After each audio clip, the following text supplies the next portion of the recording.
The moment I signed the acquisition papers, my hand didn't shake, not even a tremor. 3 years ago, that same hand had sketched the design that launched Vivian's entire career, the design she'd stolen from me without so much as a thank you. Now, as the new owner of Ethereal Bridal, I watched her face drain of color through the conference room's glass wall. She stood frozen in the hallway, clutching a coffee cup, staring at me with the same disbelief I'd once felt when I saw my wedding dress on the cover of Bridal Quarterly with her name beneath it. The crystalline clarity of this moment felt almost too perfect. After years of quiet suffering, of watching her build an empire on my stolen dreams, I was finally holding the keys to her kingdom. And she had no idea how I'd gotten here. It began, as most betrayals do, with trust. Vivian and I had been best friends since design school, bonded by late nights in the studio and shared dreams of revolutionizing bridal fashion. We'd started as roommates in a cramped apartment above a dry cleaner, both of us working multiple jobs to afford fabric and supplies. I waited tables at an upscale restaurant while she worked retail at a boutique downtown. We'd spend our free time sketching, dreaming, planning our future fashion house that would change everything. I should have seen the signs earlier. The way she'd hover over my shoulder when I worked, memorizing every line and curve of my designs. How she'd casually photograph my sketches, claiming she wanted to document our creative process. The subtle way she'd steer conversations away whenever I mentioned my ideas around other people, as if my concepts were too precious to share with the worlder, too valuable to let anyone else hear them first. But I was naive then, still believing that friendship meant protection, that loyalty was earned through years of shared struggles and dreams. I thought our bond was unbreakable, forged in the fires of student loan debt and ramen noodle dinners, strengthened by nights when we'd cry together over rejection letters from internships we desperately needed. The dress design came to me in a dream. I'd been struggling with my senior thesis project for weeks, unable to capture the vision that danced just beyond my consciousness. Then, one October morning, I woke with perfect clarity. The dress would be a study in contrasts, structured yet flowing, modern yet timeless. The bodice would feature hand-sewn crystal beadwork that caught light like dewdrops, flowing into a skirt that moved like liquid silk. But the real innovation was in the back, a series of delicate, detachable cape layers that could transform the dress from ceremony to reception, each layer revealing new details, new beauty. I spent 3 weeks perfecting that design. Every line was deliberate, every embellishment purposeful. The way the cape layers attached with nearly invisible magnetic clasps, the subtle gradient in the beadwork that created an ombre effect in certain lighting, the hidden pockets seamlessly integrated into the side seams because every bride deserved functional beauty. Vivian watched me work with what I thought was admiration. She'd bring me coffee and sandwiches during my marathon design sessions, praising my vision, encouraging me to push the boundaries further. "This is going to change everything," she'd say, her eyes bright with what I mistook for vicarious pride. "You're going to revolutionize bridal wear." I should have been more careful, should have hidden my work, locked it away, protected it like the precious thing it was. But when you trust someone completely, caution feels like paranoia. When you believe in the sanctity of friendship, protection feels like an insult to that bond. The night before my thesis presentation, Vivian insisted on helping me practice. We stayed up until 3 a.m., with her playing the role of my professors, asking probing questions about my inspiration, my process, my vision for the dress's commercial applications. I answered every question with the passion and detail that had driven me through those long weeks of creation. I shared my business plan, my marketing strategy, even my dreams of showing at New York Bridal Week. She was so supportive, so encouraging. "You're going to be amazing tomorrow," she said as we finally headed to bed. "They won't know what hit them." Looking back, I realized that was the moment she decided to steal my future. My thesis presentation was scheduled for Friday afternoon. On Thursday night, Vivian claimed she had food poisoning and couldn't attend. I was disappointed, but not suspicious. We'd been living on stress and caffeine for weeks, and her getting sick seemed like an unfortunate but predictable outcome of our lifestyle. I presented my design to a panel of 5 professors and 3 industry professionals. The reception was everything I'd dreamed of and more. Professor Martinez called it visionary. The buyer from Kleinfeld said it was exactly what the market needs. They asked detailed questions about production timelines, patent possibilities, licensing potential. I left that room floating on air, already planning my next steps, my future brand, my life as a successful designer. That weekend, Vivian seemed to recover quickly from her illness. She insisted on taking me out to celebrate, treating me to dinner at the most expensive restaurant we could barely afford. She toasted my success with champagne that probably cost more than our monthly rent, praising my brilliance, my vision, my bright future. "You deserve everything that's coming to you," she said, raising her glass with a smile that, in retrospect, held too many secrets. 3 weeks later, I saw the first signs of what was coming. Vivian had been mysteriously busy lately, claiming she'd landed some freelance work that required long hours and secrecy agreements. I was too caught up in my own post-graduation job search to pay much attention. I was applying for positions at major fashion houses, sending out my portfolio, networking with industry contacts I'd made during my presentation. Then I got the call from my mother. "Sweetheart," she said, her voice strange and tight, "I think you need to see something." She'd been flipping through Vogue at her dentist's office when she saw the small feature tucked between articles about sustainable fashion and emerging designers. It was a brief profile of Vivian Chen, rising star in bridal design, accompanied by a photo of her standing next to a dress form. The dress on that form was mine. Every line, every detail, every innovative element I'd spent weeks perfecting was all there, credited to her as the designer and founder of Ethereal Bridal. The article was brief but devastating. It mentioned her groundbreaking approach to transformable bridal wear and her innovative use of magnetic attachment systems. It quoted her talking about her vision for modern brides who want versatility, without sacrificing elegance. The reporter had even asked about her inspiration, and Vivian had spun some story about dreaming of her own wedding day and wanting to create something that could evolve throughout the celebration. My wedding dress design, the one that was supposed to launch my career, was launching hers instead. I called her immediately, my hands shaking so badly I could barely dial the number. "Vivian, we need to talk." "Oh hey, what's up?" Her voice was bright, casual, as if nothing in the world had changed. "I saw the Vogue piece." A pause. Then, "Oh, that." "That? That's my dress, Vivian. That's my design." Another pause, longer this time. When she spoke again, her voice had shifted, still friendly, but with an edge I'd never heard before. "I don't know what you mean. That's a dress I've been working on for months." "Months? Vivian, you watched me create that design. You helped me practice my presentation. You know every detail of that dress because I shared it with you." "Look," she said, and now the friendliness was completely gone, replaced by something cold and mechanical. "I understand you might see some similarities, but great minds think alike, right? Besides, I already have orders. I have investors. I have a business to run." The words hit me like a physical blow. Not just the theft, but the casual way she dismissed my ownership, my work, my dreams, as if they'd never mattered at all. "You stole from me." "I created something inspired by a conversation we had. That's how collaboration works in the real world. You'll understand when you get some experience." The condescension in her voice was the final insult. This wasn't the friend who'd shared ramen noodles and dreams with me. This was a stranger wearing Vivian's face, speaking with Vivian's voice, but lacking any trace of the person I'd trusted with my deepest creative vision. "I trusted you," I whispered. "And I wish you success in all your future endeavors," she replied, as if she were ending a business call. "I have to go. I have a meeting with a manufacturer." She hung up. I sat in my empty apartment, staring at my phone, feeling like the floor had dropped out from under my world. The next 6 months were the darkest period of my life. I tried everything I could think of to reclaim my design. I contacted lawyers, but without patent protection or documented proof of creation, I had no legal standing. It was my word against hers, and she already had a business, investors, and media coverage supporting her claim to the design.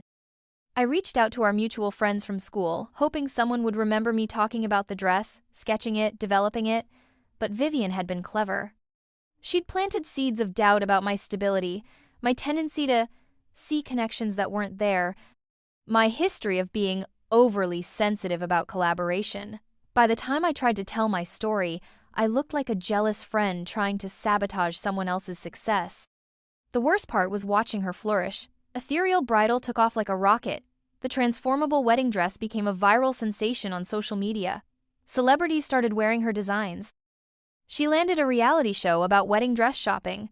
Every success felt like a knife twisting in my chest because I knew that it should have been mine. I fell into a depression so deep I could barely function. I'd worked my entire life toward a career in fashion, and now I couldn't even look at fabric swatches without feeling sick.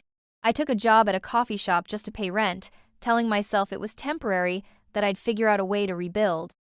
But as the months passed and Vivian's star continued to rise, that possibility felt increasingly remote. She'd stolen more than my design. She'd stolen my future, my confidence, my ability to trust my own creative instincts. Every sketch I attempted felt derivative. Every idea felt like something she might claim as her own inspiration. I was paralyzed by the violation, unable to create, because the act of creation itself had become contaminated by her betrayal. Friends and family tried to help, offering the well-meaning but useless advice that always follows such betrayals. "You're better off without her. This will make you stronger. Her success won't last if it's built on stolen ideas." But none of that changed the reality. She was thriving while I was barely surviving, and the world believed she was the genius behind the design that had come from my dreams. The final straw came 8 months after the theft, at our mutual friend Sarah's wedding. I almost didn't go. The thought of being in the same room as Vivian, pretending everything was normal, felt impossible. But Sarah had been a good friend during design school, and I didn't want my pain to rob her of having everyone she cared about at her wedding.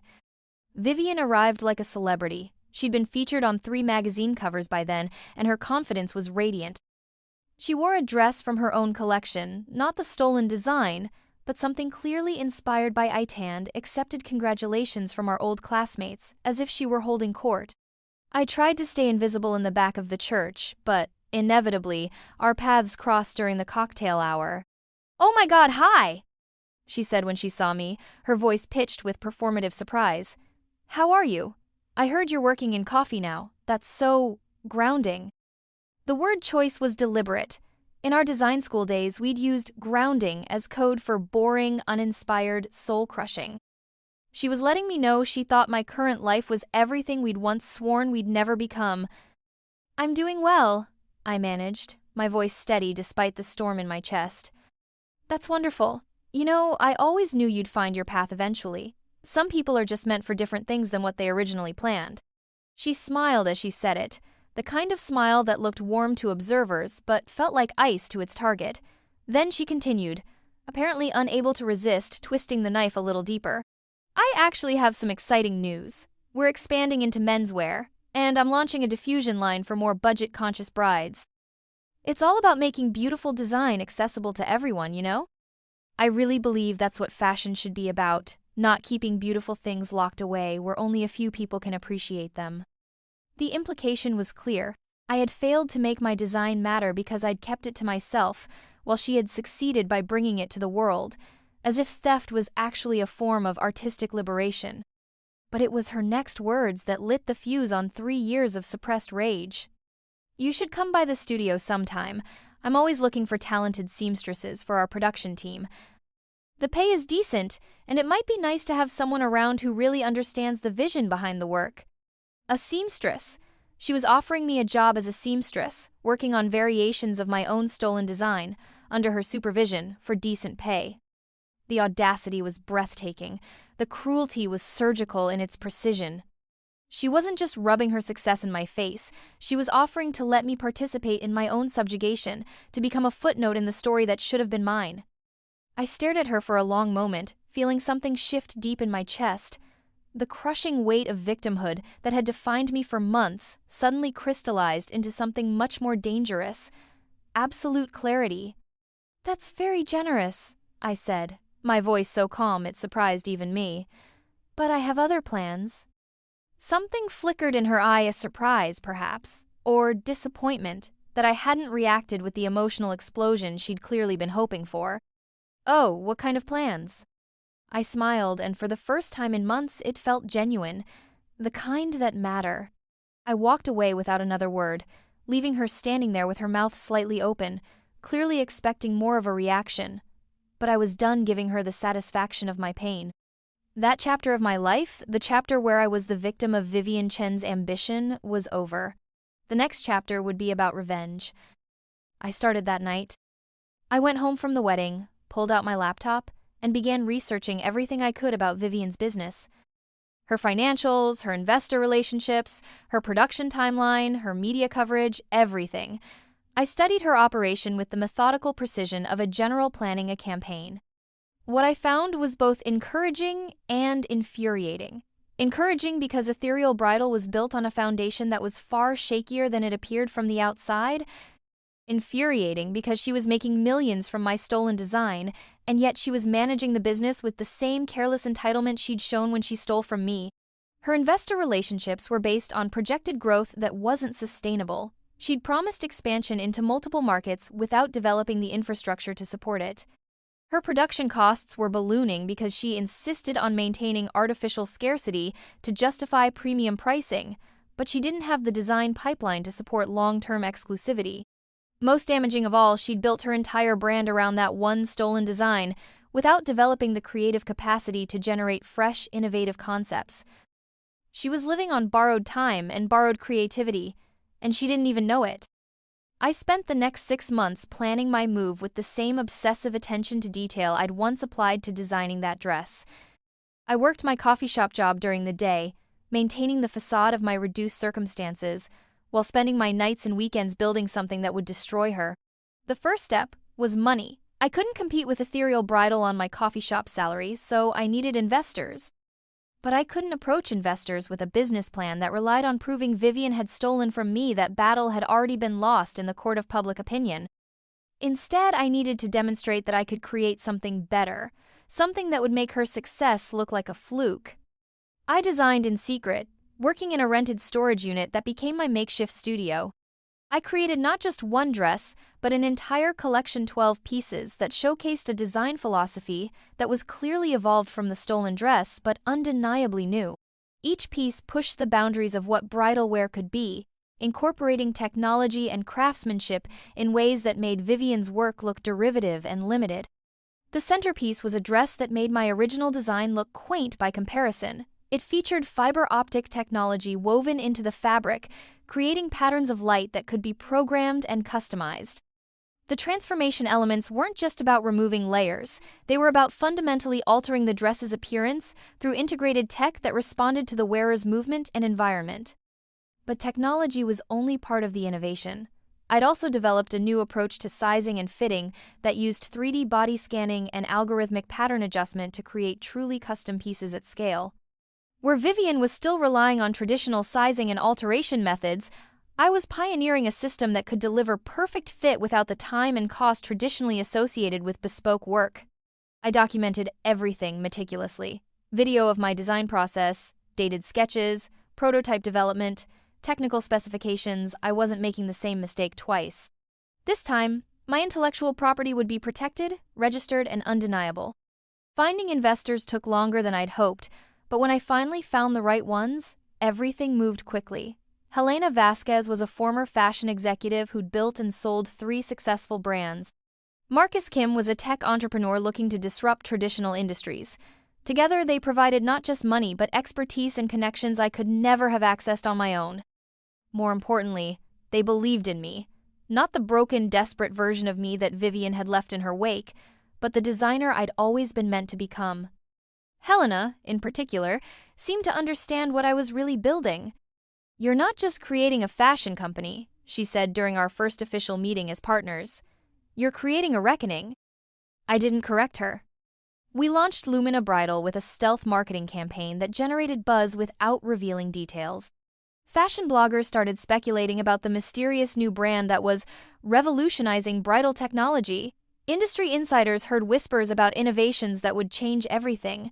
We were building anticipation and curiosity, but keeping our actual capabilities secret until the moment was right to reveal them. That moment came at New York Bridal Week, 18 months after Sarah's wedding. I hadn't just entered the same market as Vivian, I'd positioned myself to eclipse her completely. Where she was showing incremental variations on the design she'd stolen from me, I was unveiling a collection that made her entire approach look dated and unimaginative. The fashion press went wild. Orders poured in from retailers who'd been carrying Ethereal Bridal for years but were now shifting their attention to the innovative newcomer. Vivian was at the show, of course. I saw her in the audience during my presentation, her face growing paler with each dress that walked down the runway. By the time my fiber optic centerpiece appeared, the dress that pulsed with light in rhythm with the model's heartbeat, Vivian looked like she was going to be sick. But I wasn't ready for the confrontation yet. There were still pieces to put in place, still advantages to be gained. I let her stew in the uncertainty of what my emergence meant for her business, while I quietly executed the next phase of my plan. Lumina Bridal wasn't just competing with Ethereal Bridal, we were systematically undermining everything that made her business viable. Her exclusive relationships with high-end retailers were shifting to us. Her celebrity clients were requesting pieces from our collection. Her investors were asking pointed questions about her innovation pipeline and long-term competitive positioning. Most devastating of all, I was doing better than good. I was doing everything she'd done, but better, faster, and with genuine innovation instead of stolen inspiration. The acquisition opportunity came sooner than I'd expected. Ethereal Bridal was in trouble. The business had been propped up by artificial hype and investor confidence, but without a sustainable creative pipeline or competitive advantages, it couldn't maintain its market position against genuine innovation. Vivian had tried to expand too quickly, making commitments she couldn't fulfill and promises she couldn't keep. When Helena brought me the acquisition proposal, I knew immediately that this was the moment I'd been building toward. "She's desperate," Helena explained over lunch at the same restaurant where Vivian had once toasted my success with stolen champagne. "Her investors want out, her retailers are canceling orders, and she's personally guaranteed loans she can't repay. She needs a buyer, and we're the only company with the capital and strategic interest to make this work." I reviewed the financials, with the same meticulous attention I'd once applied to beadwork placement. Ethereal Bridal was worth a fraction of what it had been valued at just 2 years earlier. The brand that had been built on my stolen design was now being offered to me at fire sale prices. "What does she know about the buyer?" I asked. "Nothing," Helena smiled. "The acquisition is being handled through intermediaries. As far as she knows, she's selling to a private equity firm that specializes in fashion turnarounds." Perfect. Vivian would discover the truth at the exact moment I wanted her to, when it was too late for her to do anything but accept the new reality I'd created. Which brought me to this moment, sitting in the conference room of what had been Ethereal Bridal's headquarters, watching Vivian stare at me through the glass wall with the dawning realization that her world had just changed forever. The acquisition was complete. I now owned her company, her brand, her designs, her customer list, her intellectual property, and her employment contract. According to the terms of the sale, all existing employees would be retained for a minimum of 6 months, with the new ownership having complete discretion over role assignments and reporting structures. I stood up from the conference table and walked to the door, opening it to find Vivian still frozen in the hallway, coffee cup trembling in her hands. "Hello, Vivian," I said, my voice carrying the same calm warmth I'd perfected during 3 years of strategic planning. "I believe we have some business to discuss." She followed me back into the conference room like a sleepwalker, her eyes wide with shock and something that might have been fear. I gestured for her to take a seat at the table where she'd once held court as the founder and creative director of a multi-million-dollar company. "I don't understand," she said, her voice barely above a whisper. "How did you? When did you?" "When did I what? Start designing again? Launch a company? Become successful enough to buy your business?" I sat down across from her, folding my hands on the table with deliberate calm. "I started the night of Sarah's wedding, actually, right after you offered me a job as your seamstress." The color drained from her face as the memory hit her. She was remembering that conversation, remembering her casual cruelty, beginning to understand that her own words had lit the fuse on whatever explosion had just destroyed her life. But how? How did I build a business capable of acquiring yours? The same way you built yours, initially. I took a good design and executed it well. The difference is, I used my own designs instead of stealing them from someone else. I reached into my briefcase and pulled out a folder, placing it on the table between us. "These are your new employment terms. You'll be reporting to me as a junior designer, working on production adaptation of existing Lumina Bridal designs. The pay is decent. And it will be nice to have someone around who really understands the vision behind the work." I used her exact words from Sarah's wedding, delivered in the same tone of patronizing kindness she'd once used on me. The recognition in her eyes was immediate and devastating. "You can't do this," she said, but her voice lacked conviction. She was smart enough to understand that I absolutely could do this, and that every legal protection she might have hoped for had been dissolved when she signed those acquisition papers. Actually, I can. I own this company now. I own your employment contract. I own the exclusive rights to every design you've created since founding Ethereal Bridal, including the one you stole from me. I opened the folder and slid a document across the table. This is a comprehensive intellectual property audit I've had conducted. It's quite thorough. It documents the origin and development timeline of every design in your portfolio. She looked down at the document, and I watched her face crumble as she recognized what she was seeing.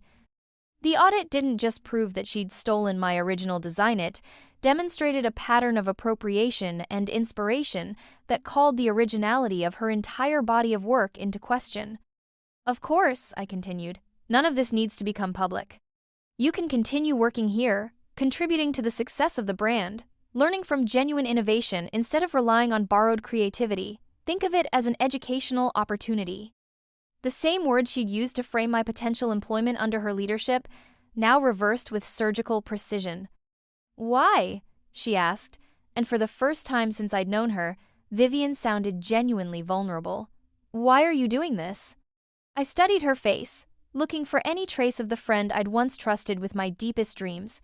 But that person was gone, had maybe never existed in the first place. The woman sitting across from me was a stranger who'd worn Vivian's face while systematically betraying everything I'd believed about loyalty, friendship, and creative integrity. Because, I said, my voice carrying the weight of 3 years of careful planning and patient fury, some lessons can only be learned through experience. You taught me that collaboration in the real world means protecting what's yours and being strategic about trust. You taught me that success requires more than talent, it requires the willingness to do whatever it takes to achieve your goals. You taught me that friendship is a luxury that successful people can't afford. I stood up, smoothing my jacket with the same deliberate precision I'd once used to adjust the drape of a wedding dress. Congratulations, Vivian. You've created the person capable of destroying you. I'd say that makes you an excellent teacher. She sat in stunned silence as I walked to the door, then paused and turned back. Oh, and one more thing. I'll be implementing some changes to the employee handbook. Going forward, all designers will be required to document their creative process with dated sketches, video recordings, and witness statements. We want to make sure everyone gets proper credit for their contributions. I left her sitting there, surrounded by the empire she'd built on my stolen dreams, now transformed into the instrument of her own defeat. 6 months later, I was featured on the cover of Fashion Business Quarterly as the innovator who's revolutionizing bridal wear. The article detailed my rise from unknown designer to industry leader, my technological innovations, and my successful acquisition and turnaround of a struggling competitor. Vivian was mentioned only briefly, in a sidebar about the importance of adaptability in the fashion industry. Former Ethereal Bridal founder Vivian Chen has successfully transitioned to a production role at Lumina Bridal, demonstrating the kind of flexibility that allows creative professionals to thrive even when market conditions change. She'd adapted, as I'd known she would. People like Vivian always adapted, always found ways to rationalize their circumstances and make peace with reduced expectations. She showed up to work every day, executed the tasks I assigned her, and collected her paycheck with the mechanical indifference of someone who'd learned to accept that she was no longer in control of her own destiny. But more importantly, I'd found my ally foil to her selfish opportunism. His name was David Chen, no relation, and he joined Lumina Bridal as head of business development just before the acquisition. Where Vivian had been calculating and self-serving, David was genuinely collaborative. Where she had seen my trust as weakness to be exploited, he saw it as the foundation for innovation and mutual success. Working with David reminded me what healthy creative partnership was supposed to feel like. He challenged my ideas without trying to steal them, supported my vision without expecting ownership of it, and celebrated our shared successes without keeping score of individual contributions. You know, he said one evening as we worked late on the launch strategy for our upcoming menswear line, I keep thinking about how different this industry could be if more people approached collaboration the way you do. What do you mean? The way you share credit, protect your team's intellectual property, make sure everyone benefits from collective success. It's not just ethical, it's more effective. People do better work when they're not worried about being exploited.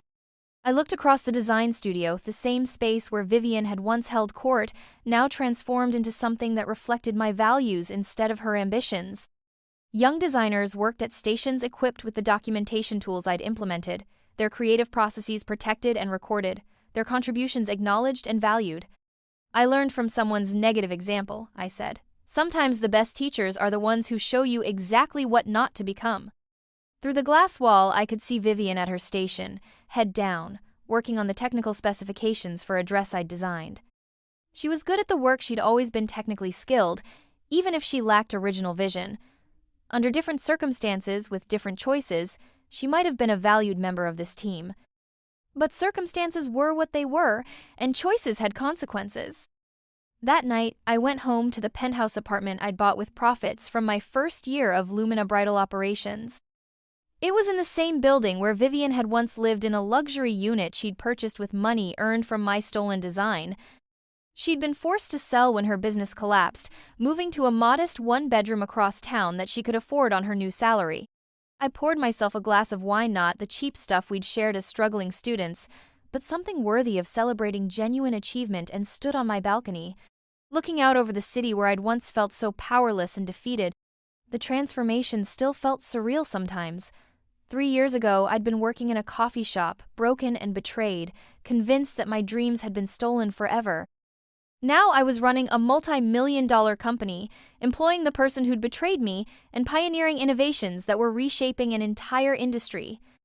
But the sweetest victory wasn't the money or the recognition or even the poetic justice of becoming Vivian's boss. It was the restoration of my faith in my own creative vision. For months after her betrayal, I doubted every instinct, questioned every idea, wondered if maybe I really wasn't as talented as I'd believed. The theft hadn't just cost me a design, it had cost me confidence in my own abilities.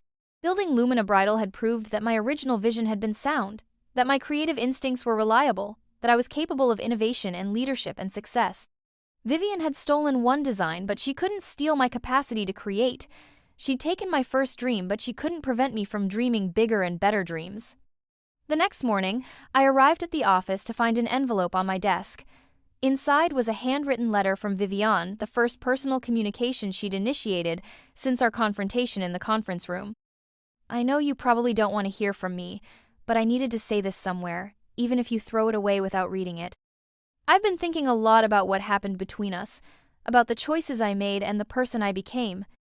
I keep trying to figure out how to explain or justify what I did, but every explanation just sounds like another excuse. The truth is, I was scared. When I saw your design, I knew it was better than anything I'd ever created or probably ever would create. I knew that if you succeeded the way you deserved to, I'd be left behind. So I took it, telling myself I was just borrowing inspiration, that I'd find a way to make it right later. But there was no later, was there? Once I started building a business on your work, I was trapped in the lie. I had to keep pretending it was mine, had to keep justifying it, had to keep believing that I deserved the success it brought me. I don't expect forgiveness. I don't even think I deserve it. But I want you to know that working here, seeing what you've built, understanding the kind of leader and creator you've become, it's shown me everything I could have been if I'd chosen differently. You were always the better designer. Now you're also the better person. I'm sorry it took losing everything for me to see that. I hope you don't mind if I try to learn from your example the way I should have learned from it the first time around. Vivian. I read the letter twice, then carefully folded it and placed it in my desk drawer. It wasn't quite an apology, not the kind that asked for forgiveness or absolution. It was more like a acknowledgment, a recognition of reality that came 3 years too late to change anything but might still mean something for who she became moving forward. I didn't respond to the letter. Some communications don't require responses. Some acknowledgments are complete in themselves. But I didn't throw it away either. It was evidence of the person she might have been, proof that the capacity for growth existed even in someone who'd chosen exploitation over integrity. That afternoon, I had lunch with Helena and Marcus to discuss our expansion into European markets. As we talked strategy and timelines and growth projections, I found myself thinking about the girl I'd been in design school, sketching dreams in a cramped apartment, trusting completely in friendship and creative collaboration. She'd been naive, that girl. Too trusting, too open, too willing to believe that everyone shared her values and aspirations. But she'd also been brave and innovative and fundamentally decent in ways that mattered more than business success or industry recognition. Vivian had tried to break that girl, had almost succeeded in convincing her that trust was weakness and openness was vulnerability.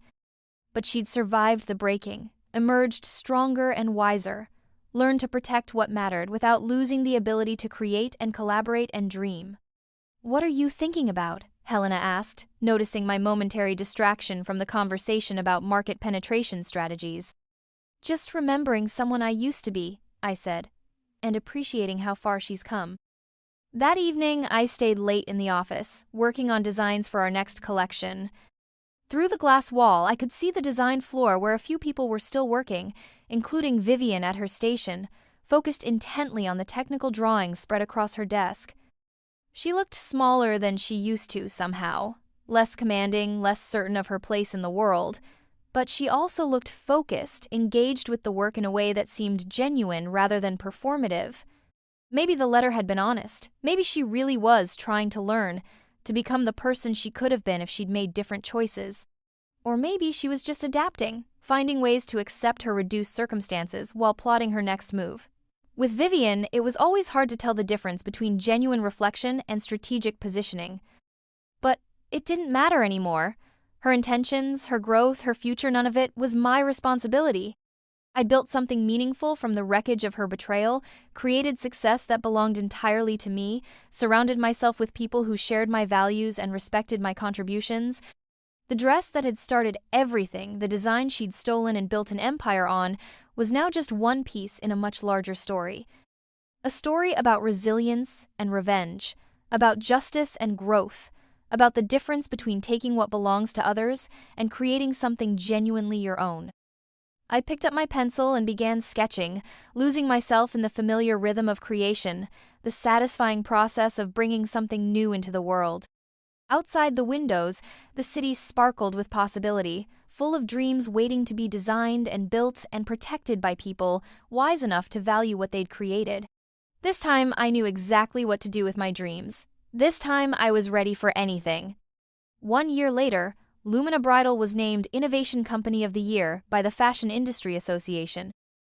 The award ceremony was held at the same hotel where I'd once watched Vivian accept congratulations for stealing my design. I kept the speech short, thanking my team, my investors, and the experience that had taught me the difference between inspiration and theft, between collaboration and exploitation, between the kind of success that's built on borrowed dreams and the kind that comes from genuine creative vision. Vivian was in the audience, still employed at Lumina Bridal, still working on my designs, still learning what it meant to contribute to something larger than her own ambition. When they announced my name as the winner, she applauded along with everyone else. From the stage, I could see her clearly, and for just a moment our eyes met. She didn't look angry or resentful. She looked almost proud, as if my success was something she could take satisfaction in, even knowing her role in creating it had been as catalyst rather than contributor.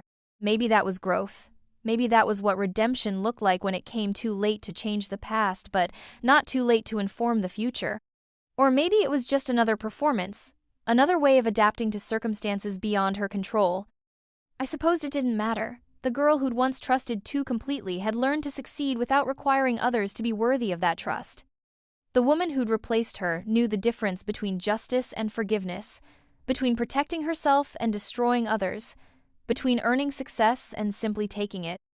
And if that was a harder, lonelier way to move through the world, it was also a more honest one. A way that honored the dreams worth protecting, and the work worth claiming, and the future worth building, one carefully documented, properly credited, completely original design at a time.